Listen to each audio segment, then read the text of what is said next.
बेगूसराय को sir black listed किया हुआ है ऊपर कि यहाँ पे किसी भी फूड सप्लीमेंट कंपनी को कोई बड़ा बल्क ऑर्डर नहीं मिलता है, जिस वजह से यहाँ के छोटे छोटे कारोबारी जो हैं सर वो अपने ही घर तक रह जाते हैं। ज़िले में क्या क्या योगदान है सांसद महोदय के, केंद्रीय मंत्री रहते हुए, उसके बारे में कभी उन्होंने कुछ कहा ही नहीं।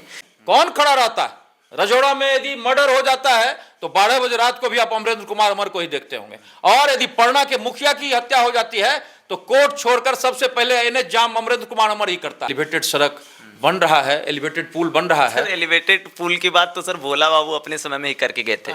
केंद्रीय मंत्री जी का जो कार्यकर्ता पोस्ट कर रहा है उस सिन्हा जी को क्रॉप कर दे रहा है। काहे भाई, दोनों प्रतिनिधि एक फोटो में नितिन गडकरी के साथ रहेंगे तो दिक्कत है क्या? उन लोगों को भी कहना चाहते हैं जो बेगूसराय की धरती पर अपना जो काम हुआ पार नहीं लगा और दूसरा नया नया चेहरा घूम रहा है। ताली सरदार को तो गाली सरदार को। हम यही मानते हैं कि गिरिराज सिंह विकास का ढिंढोरा पीटने वाला बेटा नहीं है, वो विकास काम करने वाला है। सर क्या इसी राजनीतिक ताने बाने के चक्कर में भूमियार बाहुल्य क्षेत्र बेगूसराय है और वहाँ के जिला अध्यक्ष जो है वो राजीव वर्मा जी को बनाया जाता है? बहुत लोगों को ये बातें नहीं पच रही है, मैं आपसे इसलिए पूछ रहा हूँ। मैं इस बात को बड़े अच्छे ढंग से आपके सामने रखना चाहता हूँ। पिछड़ों के नाम पर राजनीति करने वाले, बैकवर्ड के नाम पर राजनीति करने वाले पार्टी का नाम आप जानते हैं बेगूसराय में? Communist party. और मैं आपको बड़ा अजूबा उदाहरण दूंगा। तेघड़ा में पिछड़ों की रहनुमाई के नाम पर जब से आज़ादी के बाद वहाँ जितने भी विधायक हुए, मैं नाम गिना देता हूँ आपको। चंद्रशेखर सिंह भूमिहार, सूर्यनारायण सिंह भूमिहार, रामेश्वर सिंह भूमिहार, शिवदानी सिंह भूमिहार, चंद्रशेखर सिंह की पत्नी शकुंतला देवी भूमिहार, राजेंद्र सिंह भूमिहार और अभी राम रतन सिंह भूमिहार। जिन लोगों ने पिछड़ों की राजनीति की, जिन लोगों ने पिछड़ों का खून खराबा किया, उसने तो पिछड़ों का प्रतिनिधित्व कभी तेघड़ा में नहीं दिया।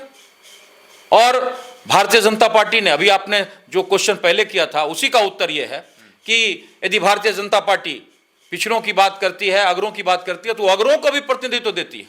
और पिछड़ा के प्रतिनिधित्व के रूप में भी सुरेंद्र मेहता जैसे लोग हमारे यहाँ विधायक हैं। इसलिए हमारा साफ साफ कहना है कि भारतीय जनता पार्टी सर्व समाज को प्रतिनिधित्व देने में विश्वास रखती है। और जो लोग गरीबों का खून बहाकर, पिछड़ों का खून बहाकर, उनके नाम पर राजनीति कर आज तक 75 साल में करते रहे, उसके सामने मेरा सवाल है कि बेगूसराय की राजनीति में बरौनी हो या तेघड़ा हो, उसमें तो कभी पिछड़ा का कोई विधायक नहीं रहा। और यदि आप अपने विधायक के रूप में चिन्हित करते हैं कि हमारा वहाँ बखरी में है, तो बखरी में तो मेरा भी विधायक ऐसी ही होता, चूंकि सुरक्षित सीट है। और आप पिछड़ों के नाम पर कभी यदि अवधेश राय की बात करते तो मेरा भी तो वहाँ पर सुरेंद्र मेहता है। इसीलिए हमारा साफ कहना है कि ये वो लोग हैं जो न तो पिछड़ों को प्रतिनिधित्व देना चाहते हैं, बल्कि पिछड़ों के प्रतिनिधित्व के नाम पर उनका खून खराबा तो करते हैं, उनका पीछे तो चलाते हैं, लेकिन प्रतिनिधित्व अपने पास रखते हैं। इसीलिए भारतीय जनता पार्टी प्रतिनिधित्व भी देती है, रिप्रेजेंटेशन भी देती है, सबको सम्मान भी देती है। इसीलिए भारतीय जनता पार्टी का विस्तार हो रहा है। और भारतीय जनता पार्टी आज सबसे बड़ी पार्टी केवल देश में नहीं हुई है, बल्कि आने वाले दिनों में बिहार में भी वो अपना जड़ जमाएगी और उसका बहुमत होगा। चलिए, बिहार में तो भाजपा की सरकार बनाना भाजपा के लिए बहुत संघर्षपूर्ण रहा है हमेशा से। सर एक सवाल और मैं आपसे करना चाहूँगा। आप सांसद प्रतिनिधि भी हैं और बेगूसराय से सांसद जी को, गिरिराज सिंह जी को बहुत सारा प्यार मिला, बहुत सारा वोट मिला, पर बहुत सारे आलोचक भी मिले, है ना? तो लगभग एक सवाल हमेशा रहता है सर कि गिरिराज सिंह ने कभी अपने कार्यकलाप को लेकर कुछ कहा ही नहीं। ज़िले में क्या क्या योगदान है सांसद महोदय के, केंद्रीय मंत्री रहते हुए, उसके बारे में कभी उन्होंने कुछ कहा ही नहीं। बाकी कल परसों का एक वीडियो है सर बहुत अच्छा, देश के प्रधानमंत्री के साथ कदम से कदम मिलाकर चल रहे हैं। तो सर विकास को लेकर गिरिराज जी ने क्या कुछ विकास किया है पिछले कुछ सालों में बेगूसराय के लिए, उस पर सर थोड़ा सा संक्षिप्त टिप्पणी चाहेंगे। सबसे पहले तो मैं आपको बता दूं कि 50,000 करोड़ की योजनाएं पूरे बिहार में केवल बेगूसराय में चल रही है। 20,000 करोड़ का एक्सपेंशन तो रिफाइनरी का है। और कोरोना काल में केंद्रीय मंत्री गिरिराज सिंह ने धर्मेंद्र प्रधान के समय इस एक्सपेंशन प्रोजेक्ट को, जो डिलेड एक्सपेंशन प्रोजेक्ट था, वो पानीपत जा रहा था, उसको इंडियन ऑयल के मीटिंग करवाकर उसको शुरू करवाया। क्या आप इसको उपलब्धि नहीं मानते? क्या आप इसको उपलब्धि नहीं मानते हैं कि जब बेगूसराय में जाम की समस्या थी और 4 लेन का जो पुंजन लॉयड भाग गया था लगभग, और ये सड़क अधूरी पड़ी हुई थी, और जब वो जीत कर आए तो पुंजन लॉयड को भी फिर से लाना और उसके जगह पर फिर से इंटरफेयर करके उस रोड को बनवाना, और साथ ही साथ एलिवेटेड सड़क जो आज सबसे बड़ी आवश्यकता के रूप में बेगूसराय शहर में थी, वहाँ पर 400 करोड़ की लागत से आज एलिवेटेड सड़क बन रहा है, एलिवेटेड पुल बन रहा है। सर एलिवेटेड पुल की बात तो सर भोला बाबू अपने समय में ही करके गए थे। नहीं, हमारा भोला बाबू से कोई विरोध नहीं है, और हम उन लोगों के बारे में भी नहीं कहना चाहते हैं जिन्होंने कहा कि मैंने भी पत्र लिखा, उन्होंने भी पत्र लिखा। हम तो सीधा सीधा ये कहना चाहते हैं कि बेगूसराय का सांसद तो गिरिराज सिंह है, और जो योजनाएं इनके समय में अप्रूव्ड होगी उनका तो क्रेडिट गिरिराज सिंह को ही मिलेगा। अब तो ये नहीं कह सकते हैं कि भोला बाबू ने पत्र लिखा और फलना बाबू ने पत्र लिखा। मैं नाम नहीं लेना चाहता, मैं तो साफ साफ कहना चाहता हूं कि बेगूसराय में 5 साल तक गिरिराज सिंह का कार्यकाल है, और इसके समय में एक केंद्रीय मंत्री बेगूसराय को है। अब केंद्रीय मंत्री को क्रेडिट नहीं है, लेकिन अन्य लोगों को क्रेडिट है जो पत्र लिख रहे हैं, तो इसके बारे में तो हमें कुछ नहीं कहना है। हमारा यही कहना है कि ताली सरदार को तो गाली सरदार को। यहाँ का सांसद गिरिराज सिंह है, केंद्रीय मंत्री गिरिराज सिंह है। आज एलिवेटेड सड़क नहीं, एलिवेटेड पुल नहीं होगी तो लोग क्या कहेंगे कि भाई केंद्रीय मंत्री गिरिराज सिंह और यहाँ जाम लगा हुआ, एलिवेटेड पुल नहीं है, और आज हो गया तो उसका क्रेडिट गिरिराज सिंह को नहीं। ये तो हमें लगता है कि दोहरा मापदंड है। हमें कोरोना के समय में आज जितने इंस्ट्रूमेंट्स आए सदर हॉस्पिटल में जो एक निर्माण शुरू हो गया, गिरिराज सिंह का पहल है। उसमें मंगल पांडे थे और मीटिंग हुई, 2 मीटिंग हुई। हम आपको बताते हैं कि सिमरिया में आज जो कुछ हो रहा है उसके बारे में भी लोग कह रहे हैं। सिमरिया की पहली मीटिंग अरविंद वर्मा के समय में 2000 में हुई, और 2000 में यहाँ पर डीपीआर बना। पहले तो HURL को दिया गया कि भाई आप CSR से बनाइए, फिर बाद में उसके सिमरिया को बीहट नगर परिषद में शामिल किया गया, और फिर वहाँ पर केंद्रीय एजेंसी का काम शुरू हुआ। अब फिर नीतीश जी ने भी घोषणा किया, तो हम कैसे कहें? हमको तो लगता है कि सिमरिया का विकास हो, एलिवेटेड पुल का हो, या अभी हाल फिलहाल में बीहट में जो हुआ एलिवेटेड का उसका हो, रिफाइनरी के सहयोग से और धर्मेंद्र प्रधान जी के सहयोग से एक बच्चों का बहुत बड़ा हॉस्पिटल में ऊपर में बना है, चाइल्ड वार्ड, वो हो, बर्न वार्ड हो। तो हमें लगता है उसके साथ साथ बेगूसराय में सबसे ज्यादा, हम तो कहते हैं कि 52 प्रधानमंत्री सड़क योजना की बड़ी सड़कें, जिसका हमें लगता है कि आने वाले 5-6 महीने में सारी सड़कें चकाचक होगी, वो तो उन्हीं का योगदान है। और हाल फिलहाल जो आप देख रहे हैं एरोड्रम में, उसके बारे में भी पहल चल रही है, उसके बारे में भी आने दिनों में होगा। अब कोई कार्यक्रम होता है तो उसके बारे में उनका क्रेडिट नहीं, दूसरा क्रेडिट, किसका क्रेडिट, इसके बारे में नहीं जानता। हमारा यही कहना है कि 2019 में जीतने के बाद और आज के दिन तक जो विकास हुआ, जो इंफ्रास्ट्रक्चर डेवलपमेंट हुआ, जो विकास योजनाएं चल रही है, 50,000 करोड़ से अधिक की योजनाएं बेगूसराय में चल रही है। इसीलिए हम यही मानते हैं कि गिरिराज सिंह विकास का ढिंढोरा पीटने वाला बेटा नहीं है, वो विकास काम करने वाला है, और जब काम होगा तो जनता जानेगी। आपको बड़ा आश्चर्य लगेगा, गिरिराज सिंह के संसदीय फंड से अभी तक 38 हाई स्कूलों में भवन बन चुके हैं, लेकिन उसका एक भी का उद्घाटन गिरिराज सिंह ने नहीं किया। क्यों? क्योंकि गिरिराज सिंह को शिलापट पे नाम लिखाने में, उसके माला पहनने में विश्वास ही नहीं है। उनका कहना है कि यदि 38-36 स्कूलों में, हाई स्कूल में गिरिराज सिंह का फंड चल रहा है, तो स्कूल के गांव के लोग तो जानते होंगे कि गिरिराज सिंह के दिया हुआ फंड है। इसीलिए हमारा साफ साफ मानना है कि चाहे संसदीय फंड हो, चाहे यहां पर गंगा का कटाव हो, चाहे क्या कहते हैं स्वास्थ्य के मामले में कोरोना से लेकर आज तक हॉस्पिटल का मामला हो, सारे मुद्दे पर संवेदनशील रहे हैं। और उससे भी ज्यादा आगे बढ़कर आपको आश्चर्य लगेगा, 112 से 118 लोग, मैं सूची मंगवा रहा हूं, कैंसर से पीड़ित लोगों को उन्होंने, किसी को 2 लाख, किसी को 3 लाख, किसी को 4 लाख, इसकी सूची है, प्रकाशित करूंगा। इसीलिए हमें लगता है कि गिरिराज सिंह काम करने वाले लोग हैं। हाँ, आप ये कह सकते हैं कि गिरिराज सिंह, लोगों की अपेक्षा है कि गिरिराज सिंह केंद्रीय मंत्री हैं और सदन में क्वेश्चन करेंगे, तो ऐसा नहीं होगा, चूंकि वो सरकार है। वो क्वेश्चन नहीं कर सकते, वो काम करके दिखाएंगे, और काम जब दिखेगा तो काम बोलेगा। यही गिरिराज सिंह का फॉर्मूला है और इसी के तहत गिरिराज सिंह काम कर रहे हैं।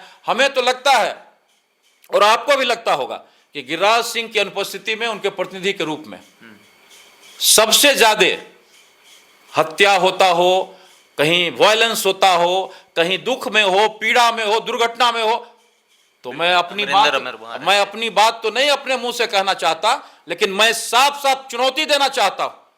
जो चुने हुए निर्वाचित प्रतिनिधि हैं, कौन खड़ा रहता है? रजौड़ा में यदि मर्डर हो जाता है तो 12 बजे रात को भी आप अमरेंद्र कुमार अमर को ही देखते होंगे, और यदि पटना के मुखिया की हत्या हो जाती है तो कोर्ट छोड़कर सबसे पहले एनएच जाम अमरेंद्र कुमार अमर ही करता है। इसीलिए हमें लगता है कि जन सरोकार का मुद्दा हो, जन विकास का मुद्दा हो, गिरिराज सिंह या गिरिराज सिंह की अनुपस्थिति में जो दायित्व उन्होंने हमको दिया है, हम उसका निर्वहन करते हैं। अब वो स्वाभाविक है, मैं मानव हूं, हमसे कमी रह जाती होगी, लेकिन वो लोग जो लोग केवल कागजों में काम करना चाहते हैं, कागजों में नाम छपाना चाहते हैं, उनको साफ साफ कहना चाहते हैं, और उन लोगों को भी कहना चाहते हैं जो बेगूसराय की धरती पर अपना जो काम हुआ पार नहीं लगा और दूसरा नया नया चेहरा घूम रहा है।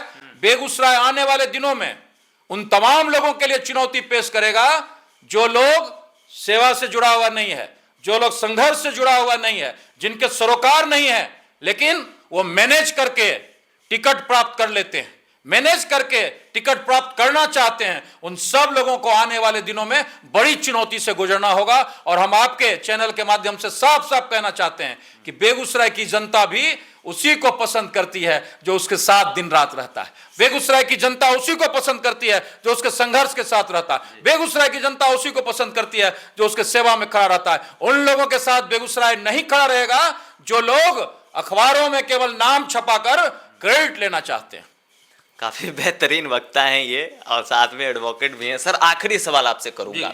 लास्ट टाइम एक फोटो वायरल हो रहा है सर आपकी पार्टी का, जैसा लॉबी तो सर हर एक जिले में हर एक पार्टी का होता है, ठीक है, मगर सर ऐसा क्यों होता है कि एक फोटो में केंद्रीय मंत्री रहते हैं, है ना, नितिन गडकरी जी रहते हैं, राज्यसभा सांसद राकेश सिन्हा जी रहते हैं। अब सिन्हा जी का जो कार्यकर्ता फोटो पोस्ट कर रहा है वो केंद्रीय मंत्री जी को क्रॉप कर दे रहा है, केंद्रीय मंत्री जी का जो कार्यकर्ता पोस्ट कर रहा है उस सिन्हा जी को क्रॉप कर दे रहा है। काहे भाई, दोनों प्रतिनिधि एक फोटो में नितिन गडकरी के साथ रहेंगे तो दिक्कत है क्या? आपने सही सवाल किया। बेगूसराय में निर्वाचित सांसद केंद्रीय मंत्री गिरिराज सिंह और संसदीय क्षेत्र केंद्रीय मंत्री गिरिराज सिंह का है।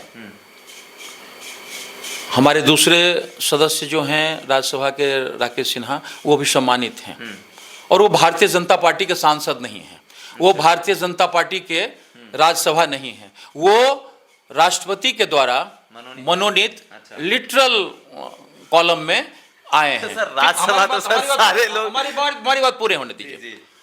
अब उनका सहयोग यदि बेगूसराय के लोगों को मिल रहा है, इसमें आपत्ति क्या है? वो भी मामले को उठा रहे हैं, अच्छे से कर रहे हैं। नितिन गडकरी के यहाँ जाने से पहले आपने एक दिन पहले देखा कि अश्विनी बैस के साथ बैठ के गिरिराज सिंह बात कर रहे थे, तो गिरिराज सिंह का एक सीरीज चल रहा था। उसके पहले आपने देखा कि ज्योतिरादित्य सिंधिया के साथ उन्होंने बैठ के बात की, वो हवाई अड्डे पर था।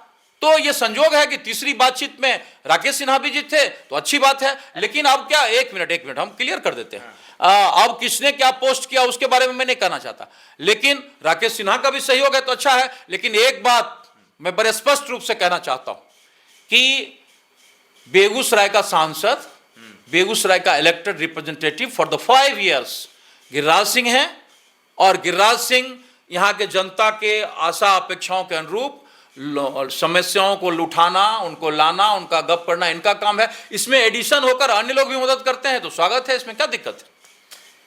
क्रॉप नहीं करना चाहिए था सर फोटो।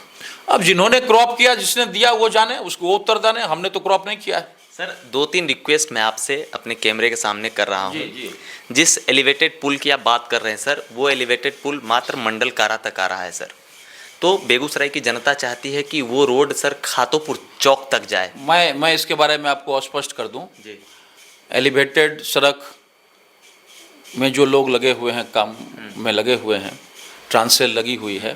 ट्रांसरेल ने भी मंत्री जी से इस बात की का अपील किया था कि वहाँ पर जो उधर लोहिया नगर से आएगा फिर यहाँ गिरेगा तो वहाँ पर बड़ी दुर्घटना हो सकती है। ऐसी स्थिति में वो यदि आगे चला जाता है तो उससे क्या होगा कि दुर्घटना का भी बचाव होगा और अन्य आबादी के क्षेत्र जुड़ेंगे। इसके लिए ट्रांसरेल ने भी निवेदन भेजा है और NHAI ने भी अपना प्रोजेक्ट बना के भेजा है। हमें लगता है कि आने वाले दिनों में आपको ये खुशखबरी मिलेगी कि उसका आगे विस्तार हो गया है। इसीलिए ये बात जो आपने सही कहा, ये बात हम लोगों के दिमाग में भी है, हम लोग इसके लिए काम कर रहे हैं। आने वाले दिनों में दुर्घटनाओं को भी रोकने के लिए और एक बड़ी आबादी को भी कवर करने के लिए, आबादी से बाहर वो गिरे, इसके लिए हम लोग चाहेंगे कि उसका विस्तार हो। और दूसरा सर रिक्वेस्ट ये है कि बेगूसराय को सर ब्लैक लिस्टेड किया हुआ है ऊपर कि यहाँ पे किसी भी फूड सप्लीमेंट कंपनी को कोई बड़ा बल्क ऑर्डर नहीं मिलता है, जिस वजह से यहाँ के छोटे छोटे कारोबारी जो हैं सर वो अपने ही घर तक रह जाते हैं।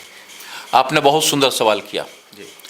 1960 के दशक में श्री कृष्ण सिंह ने बेगूसराय को औद्योगिक राजधानी बनाई और 60 के बाद, आज के डेट में ब्लैक लिस्टेड है। 60 के बाद, मैं वहीं आ रहा हूँ, 60 के बाद, 60 वर्षों के बाद, मतलब 60 में 60 जोड़ दीजिए तो आप पहुंच जाइए यहाँ पर अमृतकाल में। केवल नरेंद्र मोदी के 2-3 साल में ये सब दिखाई पड़ रहा है। एक्सपेंशन, HURL, NTPC, वो 2000 में अटल जी बना के गए थे और वहीं पर रह गया, तो मुंगेर पुल भी दिखाई पड़ रहा है। अब हमको साफ लगता है कि जो पटना में सरकारें हैं उनको लगता है कि बेगूसराय का बड़ा डेवलपमेंट हो गया है। अब देखिए इलेक्ट्रॉनिक हब जो केंद्र सरकार की योजना थी, 31 मार्च को, ये मात्र 4-5 दिनों में वो पैसा लैप्स कर जाएगा और उसको केवल जमीन देना था आपको, ये क्या कहते हैं, बेड़ा वाले जहाँ पेप्सी है उसके बगल में, लेकिन वो नहीं दिया गया। क्यों? क्योंकि बेगूसराय में इलेक्ट्रॉनिक हब बन जाएगा। इसीलिए आपका सवाल उसी से जुड़ा हुआ है। पटना में बैठे हुए लोग बेगूसराय के साथ भेदभाव करते हैं और हम उन लोगों को भी चुनौती देना चाहते हैं कि जो हमारे तो 2 विधायक, जो 5 विधायक हैं जिनको चुनकर लोगों ने भेजा है, जो RJD के 2 हैं, कम्युनिस्ट पार्टी के 2 हैं, उनके मुंह पर टेप लगा हुआ है कि बेगूसराय के साथ भेदभाव किया जाता है, बेगूसराय में कंपनियों को नहीं आने दिया जाता है, लेकिन ये लोग चुपचाप हैं और ये लोग गुणगान में लगे हुए हैं, सत्ता में बने हुए हैं। इसीलिए आने वाले दिनों में ये बेगूसराय के साथ भेदभाव का एक बड़ा मुद्दा होगा। और आपने बड़ा मौजूद सवाल किया, ये इन लोगों के लिए होगा जो लोग विधायक तो बन गए, लेकिन विधायक बनने के बाद बेगूसराय की समस्याओं के प्रति इनकी कोई रुचि नहीं है। आखिरी सर, एकदम आखिरी, अपने यहाँ सर रिफाइनरी है ना, बहुत लोग जानते हैं। इस रिफाइनरी की वजह से एक अलग पहचान है सर हमारी। सर इस रिफाइनरी की वजह से हम लोग बहुत ज़्यादा प्रदूषण झेलते हैं, पूरा बेगूसराय झेलता है सर। और जब रोजगार की बात करते हैं हम लोग, तो हमारे यहाँ के स्थानीय युवाओं को उसमें रोजगार ही नहीं दिया जाता है। वहाँ सर कंस्ट्रक्शन लोग कर रहे हैं, कॉन्ट्रैक्ट पे काम कर रहे हैं और मजदूरों को सर उसका भी हक खा रहे हैं सर। बहुत तरह की चीज़ें हैं। ये बात भी मैं ही सबसे पहले उठाया और मैंने जिलाधिकारी को लिखा और इस पर आज भी मेरा ही संघर्ष है। और सबसे बड़ी बात आपको बता देता हूँ कि जो लोग ये सवाल खड़ा करते हैं कि यहाँ के लोगों को कुछ नहीं मिला, उनको सबसे पहले अपनी मोटरसाइकिल उठाकर सबसे पहले NTPC चला जाना चाहिए। 9 बजे सुबह में आपको मैं आग्रह करता हूँ कि आप चले जाइए 9 बजे सुबह में NTPC, और NTPC के आगे में आप 3,500 से 4,000 मोटरसाइकिल और साइकिल लगा हुआ देखिएगा। उसके बगल में HURL चले जाइए, HURL के में कम से कम 4-4,500 मोटरसाइकिल और साइकिल लगा हुआ मिलेगा। उसके बाद आप आगे हुए चले जाइए रिफाइनरी में, तो वहाँ 5,000 तो केवल रिफाइनरी में दिखाई पड़ेगा और अलग अलग जो कंपनियां हैं वहाँ 1,500-900 दिखाई पड़ेगा। यहाँ तक कि ट्रांसरेल तक में चले आइए जो एलिवेटेड बन रहा है, इसमें आप गिनेंगे कि 12 से 15,000 व्यक्ति काम कर रहे हैं और वो लेबर से लेके टेक्नीशियन से लेके सारे लोग हैं, वो बेगूसराय के ही लोग हैं। दूसरी बात मैं आपको बताता हूँ कि जिस तरह से HURL शुरू हुआ तो उसमें लोकल लोगों के लिए केंद्रीय मंत्री गिरिराज सिंह ने स्पष्ट रूप से कहा है, और वो जो नियोजन होगा जो क्लर्कियल कैडर में या अन्य लोगों में, उसमें स्थानीय लोग रहेंगे। इसके सिवा जो कंपनियों में जो काम चल रहा है उसमें जो कॉन्ट्रैक्टर्स हैं उनको, बाहरी कॉन्ट्रैक्टर्स को हम लोगों ने बार बार हरकाया है कि यहाँ के लोकल जो कॉन्ट्रैक्टर्स होंगे, लोकल जो लोग होंगे, लोकल जो टेक्नीशियंस होंगे, उनको ही एब्जॉर्ब करो। और इसके लिए हम लोग लगातार मॉनिटरिंग करते रहते हैं। इसीलिए ये कहना कि रिफाइनरी तो यहाँ है लेकिन यहाँ पर रोजगार नहीं मिल रहा है, ऐसी बात नहीं है। हाँ, उसको आगे बढ़ाने की आवश्यकता है, ज़्यादा लोगों को एब्जॉर्ब करने की आवश्यकता है, उसके लिए हम लोग प्रयत्नशील हैं।